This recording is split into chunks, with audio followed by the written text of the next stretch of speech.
नमस्कार, जय हिंद। इसके पहले के वीडियो में हमने अर्थात हिंदी वर्णमाला भाग 1 में हमने स्वरों को समझने का प्रयास किया था और आज हम बात करेंगे व्यंजनों के बारे में। बोर्ड पर सारे व्यंजन लिखे हुए ही हैं, आप चाहें तो इनका स्क्रीनशॉट ले सकते हैं।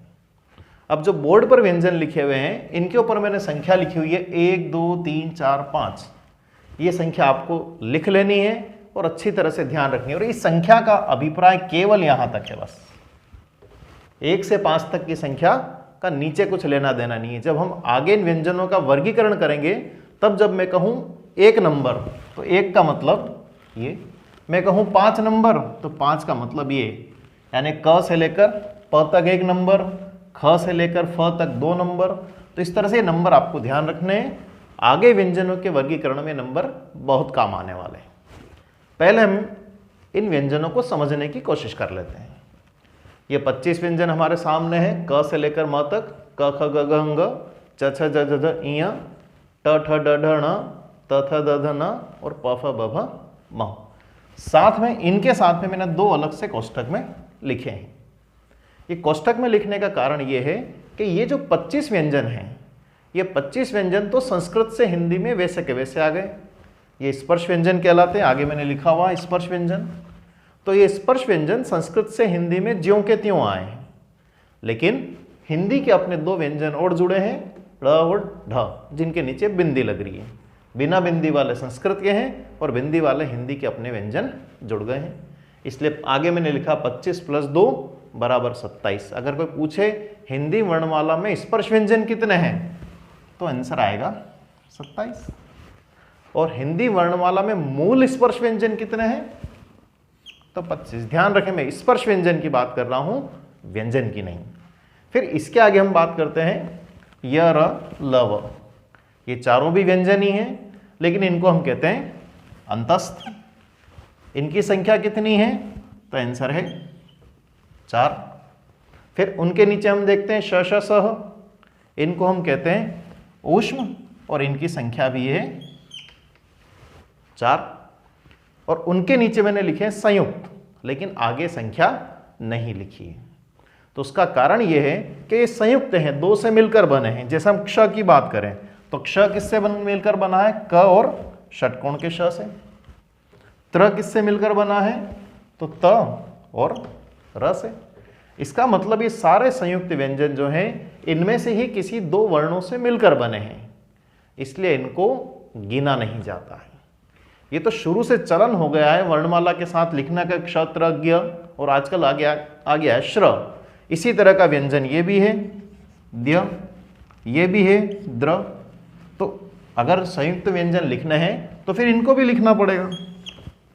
जब ये नहीं लिखे जाते हैं तो इनका भी कोई अस्तित्व नहीं है। इसलिए संयुक्त व्यंजनों को गिना नहीं जाता है, कुछ वर्णमालाओं में प्रदर्शित किया जाता है, इसलिए यहाँ पर मैंने भी लिख दिया, लेकिन इनको गिना नहीं जाएगा।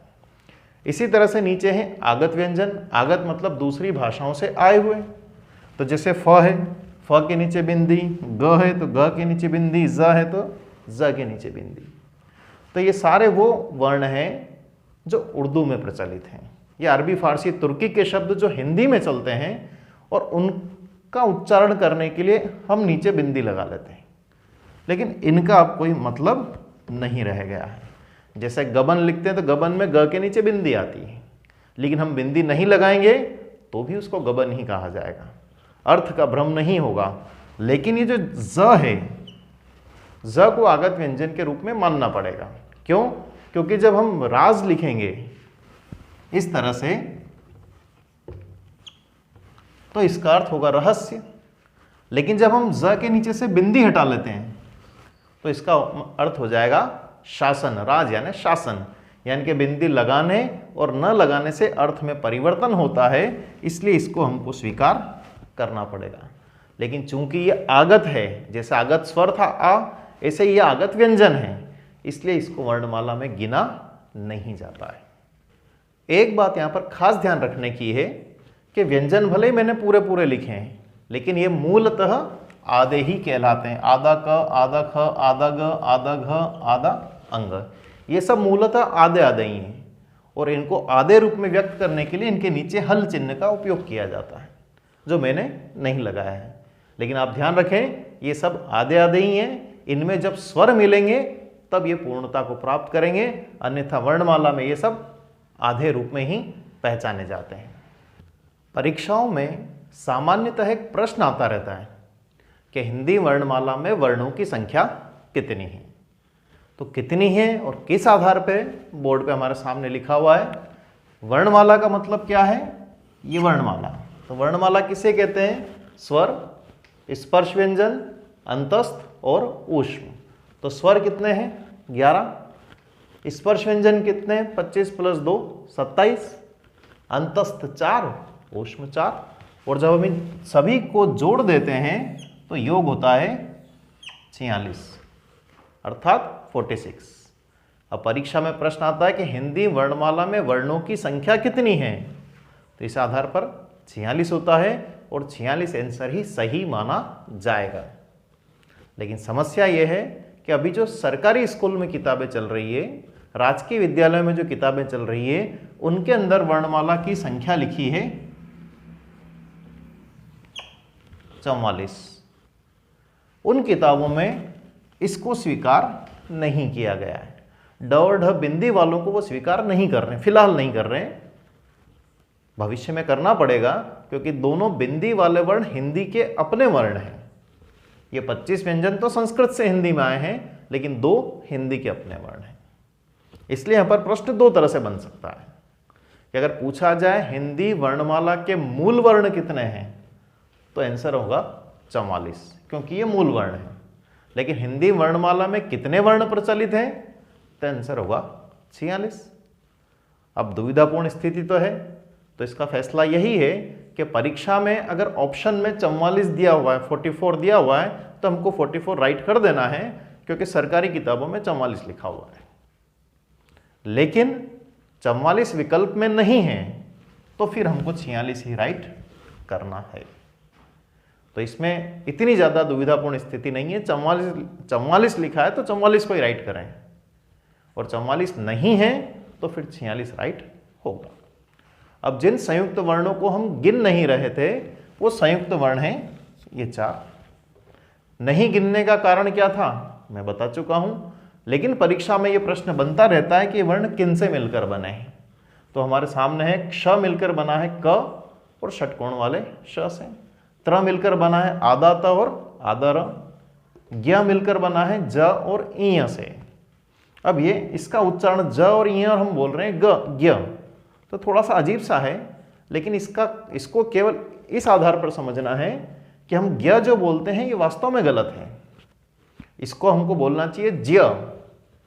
इसीलिए हमने देखा होगा शुद्ध उच्चारण करने वाले विज्ञान नहीं बोलते हैं, विज्ञान बोलते हैं, और विज्ञान ही सही है।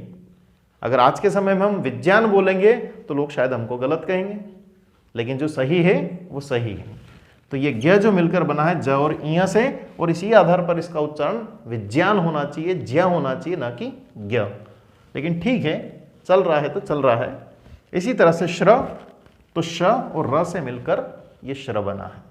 ये ध्यान देने की बात है कि ये सारे वर्ण आधे हैं। सबके नीचे मैंने हलंत लगा रखा है, ये सारे आधे हैं और ये अपने आप में पूरे हैं। जिन आधारों पर हमने स्वरों का वर्गीकरण देखा था, उन्हीं आधारों पर व्यंजनों का वर्गीकरण भी होता है। पहला आधार हमारे सामने है उच्चारण स्थान के आधार पर व्यंजन। उच्चारण स्थान कौन कौन से, ये लिखे हुए हैं सामने, कंठ, तालव्य, मूर्धन्य, दंत, ओष्ठ, ये सब। तो कंठ से यानी गले से कौन से वर्ण बोले जाते हैं, कौन से व्यंजन वर्ण है, तो पहला है क वर्ग। क वर्ग का मतलब है क के आगे वाले सारे क, ख, ग, घ, अंग, 5 वर्ण। उसके अलावा फिर ह कहें या विसर्ग कहें, एक ही बात है। फिर उसके नीचे हम आते हैं तालव्य।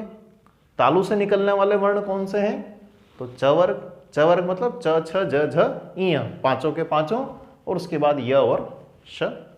उसके नीचे मूर्धन्य ट वर्ग, ट, ठ, ड, ढ, ण, और र और श। इसके अलावा ड और ढ बिंदी वाले भी मूर्धन्य के अंतर्गत ही आएंगे। फिर उसके नीचे है दंत्य। दंत्य मतलब दांतों से निकलने वाले वर्ण कौन से हैं, तो त वर्ग पूरा आ गया, त थ द ध न, और पीछे 2 वर्ण हो रहे हैं स और ल। फिर उसके नीचे हम आते हैं ओष्ठ, यानी होठों से निकलने वाले वर्ण कौन से हैं, तो पूरा का पूरा प वर्ग आ जाएगा, प फ ब भ म। और फिर उसके नीचे है दंतोष्ठ, दांत और होठों से। जब हम व बोलते हैं व, तो हवा जो है दांत और होठों दोनों को स्पर्श करते हुए बाहर आती है, इसलिए दंतोष्ठ, दांत और होठों का इसके अंदर उल्लेख है। अब सबसे नीचे मैंने लिखा है वर्ष, और बीच में एक लाइन खींच दी। लाइन खींचने का मतलब ही यह है कि यह मूल वर्गीकरण हो गया, लेकिन आधुनिक व्याकरण के जो जानकार हैं वो एक नया भेद और करते हैं, वर्ष। वर्ष का मतलब होता है मसूड़े, यानी ऐसे वर्ण जिनका उच्चारण करते समय हवा का स्पर्श मसूड़ों से होता है। तो वह है न स ल, यानी कि इनको बोलते समय हमारी जीबान मसूड़ों पे स्पर्श करती है और हवा वहां से निकलती है। न स ल, आप बोल के देखिए, आपको स्पष्ट आभास हो जाएगा। लेकिन फिर भी राजकीय किताबों में इस चीज को अभी स्थान नहीं दिया गया है, तो हमारे लिए मूलतः यही है। लेकिन कभी परीक्षा में अलग से पूछ ले कि वर्ष वर्ण कौन से हैं, या निम्नलिखित में वर्ष वर्ण है, तो ये ध्यान रखना है कि वर्ष वर्ण अगर पूछा जाए तो ये 3 है, न स और ल।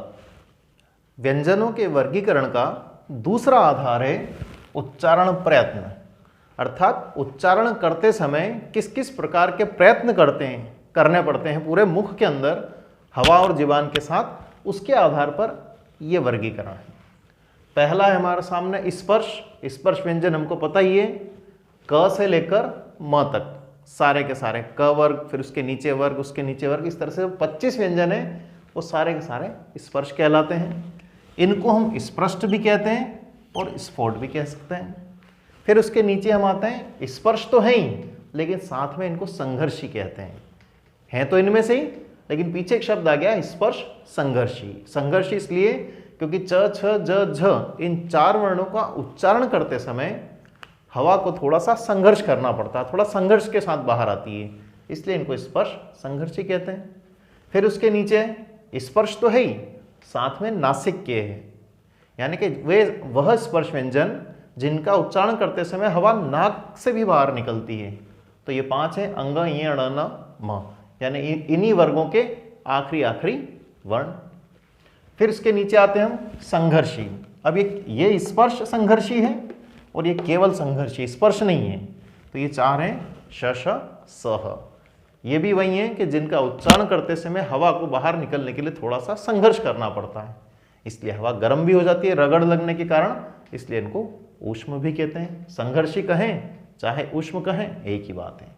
फिर उसके नीचे हम आते हैं उत्क्षिप्त। उत्क्षिप्त का मतलब होता है फेंकना, तो हम उत्क्षिप्त कहें, द्विगुण कहें, चाहे ताड़न जात कहें। ताड़न का मतलब मारना, उत्क्षिप्त यानी फेंकना, द्विगुण यानी 2 तरह से। तो हम तीनों में से कुछ भी कहें, बात एक ही है। तो ये 2 वर्ण है ड और ढ। इनको बोलते समय जीबान यूं रहती है और ये हवा को यूं बाहर फेंकती है, ड ढ, तो फेंकने के कारण उत्क्षिप्त कहलाते हैं। फिर उसके नीचे हम आते हैं ईशत स्पर्श या अर्धस्वर। ईशत यानी थोड़ा सा, स्पर्श यानी स्पर्श, यानी थोड़ा सा हवा का स्पर्श होता है और थोड़ा सा स्पर्श होता है, इसलिए अर्धस्वर कहलाते हैं। जहां स्पर्श बिल्कुल नहीं होता हवा का, वो स्वर कहलाते हैं। जहां स्पर्श होता है वो व्यंजन कहलाते हैं। ये दोनों के बीच की स्थिति है। ईशत स्पर्श यानी हवा का थोड़ा सा स्पर्श हो रहा है, इसलिए तो इनको अर्धस्वर कह रहे हैं। तो परीक्षा में प्रश्न आता है कि अर्धस्वर कौन कौन से हैं, तो आंसर है य और व, 2 अर्धस्वर हैं। फिर नीचे है लुंठित। लुंठित यानी लुढ़कना, प्रकंपित यानी कांपना, और लोडित का अर्थ भी वही है लुंठित। चाहे हम लुंठित कहें, प्रकंपित कहें, लोडित कहें, एक ही बात है, वो एक ही वर्ण है र। जब हम र बोलते हैं र, तो जीबान लुढ़कती जैसे लगते है, ऐसा लगता है जीबान लुढ़क रही है, इसलिए इसको लुंठित कहा जाता है। फिर उसके नीचे हम आते हैं पार्श्विक। पार्श्विक का मतलब होता है बगल या आसपास से। तो जब हम ल बोलते हैं ल, तो जीबान ऊपर आ जाती है, हवा अवरुद्ध हो जाती है और हवा जीबान के आसपास से, जीबान के पार्श्व से, जीबान के बगल से बाहर आती है, इसलिए हम इसको पार्श्विक कहते हैं। तो ये हमारा एक वर्गीकरण और हो गया। एक पहले था उच्चारण स्थान के आधार पर, यह है उच्चारण प्रयत्न के आधार पर। अब अगला वर्गीकरण है श्वास की मात्रा के आधार पर। और आगे मैंने लिखा वर्ण। ये व्यंजनों का वर्गीकरण नहीं है, इसमें पूरी वर्णमाला आ गई, स्वर भी आ गए, व्यंजन भी आ गए। किस आधार पर? श्वास की मात्रा, श्वास यानी सांस, अब सांस कम या ज्यादा उस आधार पर। तो यहाँ पर एक शब्द आया प्राण। प्राण का मतलब होता है हवा, वही सांस की मैं बात कर रहा हूँ, चाहे हम सांस कहें, चाहे हवा कहें, चाहे प्राण कहें, एक ही बात है। जब हम कहेंगे अल्प प्राण यानी कि कम हवा या कम सांस, और जब हम कहेंगे महाप्राण तो अधिक हवा या अधिक सांस। तो ऐसे वर्ण जिनका उच्चारण करते समय मुंह से निकलने वाली हवा की मात्रा अल्प हो, उसे हम कहते हैं अल्प प्राण। कौन कौन से वर्ण अल्प प्राण है? तो 1, 3, 5 अंतस्थ, स्वर और ये ड बिंदी वाला। अंतस्थ कौन कौन से हैं? पहले स्पष्ट हो चुका, यर लव। स्वर 11 स्वर स्पष्ट ही हैं, लेकिन 1, 3, 5 मैंने पहले जब व्यंजन करवाए थे उसमें लिखा था कि ऊपर 1, 2, 3, 4, 5 लिख लो। फिर से देख लो एक बार, ये व्यंजन लिखवाए थे मैंने और यहाँ लिखा था 1, 2, 3, 4 और 5। और जब मैं 1 कह रहा हूं तो 1 का मतलब है ये पूरा 1, 3 कह रहा हूं मतलब इसके नीचे वाले पूरे आ गए। केवल 5, 1, 2, 3, 4, 5 तक, जो 5 वर्गों के 25 वर्ण हैं उनके लिए ही 1 से 5 का नियम लागू है। तो 1, 3, 5 मतलब 5 ये, 5 ये और 5 ये, यानी 15 ये हो गए। और बाकी आप इनको आगे गिन सकते हो, 4 अंतस्थ, 11 स्वर और 1 ड़ हो जाता है। इसी तरह से महाप्राण में इनके अलावा जो बचते हैं सारे महाप्राण में आ गए। लेकिन फिर भी देखना हो तो दूसरा और चौथा, ये दूसरा, ये चौथा महाप्राण, और सारे ऊष्म वर्ण। ऊष्म कौन से थे? श, श, सह और उसके अलावा ढ बिंदी वाला, ये सब हमारे महाप्राण के अंतर्गत आएंगे। हिंदी वर्णमाला के वर्णों के वर्गीकरण का अंतिम आधार है घोष। और घोष का अर्थ क्या है? नाद या गूंज, ध्वनि, नाद, गूंज, उसको हम कहते हैं घोष। और इसके बारे में थोड़ा सा ऊपर और लिखा है कि स्वर तंत्री में कंपन या घर्षण के आधार पर वर्ण, कंपन कहें, घर्षण कहें, घोष कहें, नाद कहें, गूंज कहें, एक ही बात है। अर्थात जिन वर्णों को बोलते समय पूरे स्वर तंत्र में यानी पूरे उच्चारण अवयव में हल्का सा घर्षण हो, एक गूंज जैसी सुनाई दे, उसे हम कहते हैं घोष या सघोष। और जिन वर्णों का उच्चारण करते समय यह नाद या गूंज न सुनाई दे, उसे कहते हैं अघोष। अब किन किन वर्णों के उच्चारण में गूंज सुनाई देती है? तो आगे लिखा 3, 4, 5, वही क से लेकर म तक 25 वर्णों में जो तीसरा, चौथा और 5वां। फिर आगे लिखा अंतस्थ, अंतस्थ यानी यरलव, स्वर 11 के 11 स्वर और ड और ढ बिंदी वाले। फिर उसके नीचे अघोष कौन से हैं? तो इनके अलावा जो बचे सब अघोष में आ गए। लेकिन फिर भी अलग से देखना हो तो पहला और दूसरा, क के नीचे वाले और ख के नीचे वाले, सारे 5 और 5 10, और फिर श, श, स, ये 3 इसमें आएंगे अघोष में। लेकिन एक ये है ह। ह के लिए कहा जाता है कि घोष भी है और अघोष भी, यानी कि ह का उच्चारण करते समय कुछ शब्दों के साथ जब ह आता है तो गूंज उत्पन्न होती है, और कुछ शब्दों के साथ जब ह आता है तो गूंज उत्पन्न नहीं होती है। तो इस आधार पर ह को घोष भी कहते हैं और अघोष भी। परीक्षा में प्रश्न आ चुका है पहले कि वर्णमाला का कौन सा वर्ण है जो सघोष भी है और अघोष भी, तो वो है ह। तो ये हमारा पूरा हिंदी वर्णमाला का वर्गीकरण हुआ। यहाँ पर हमारे व्यंजन और स्वर दोनों टॉपिक समाप्त होते हैं। पहले वीडियो में हमने स्वर और उसका वर्गीकरण देखा था, और दूसरे वीडियो में व्यंजन और उसका वर्गीकरण। और लास्ट के जो 2 वर्गीकरण हमने देखे हैं उसमें स्वर और व्यंजन अर्थात पूरी वर्णमाला का वर्गीकरण यहाँ पर हो गया है। एक तो अल्पप्राण महाप्राण में पूरी वर्णमाला आ गई, और दूसरा घोष और अघोष में पूरी वर्णमाला आ गई। तो आज के लिए इतना ही, अगली क्लास में फिर मिलेंगे। तब तक के लिए नमस्कार, जय हिंद।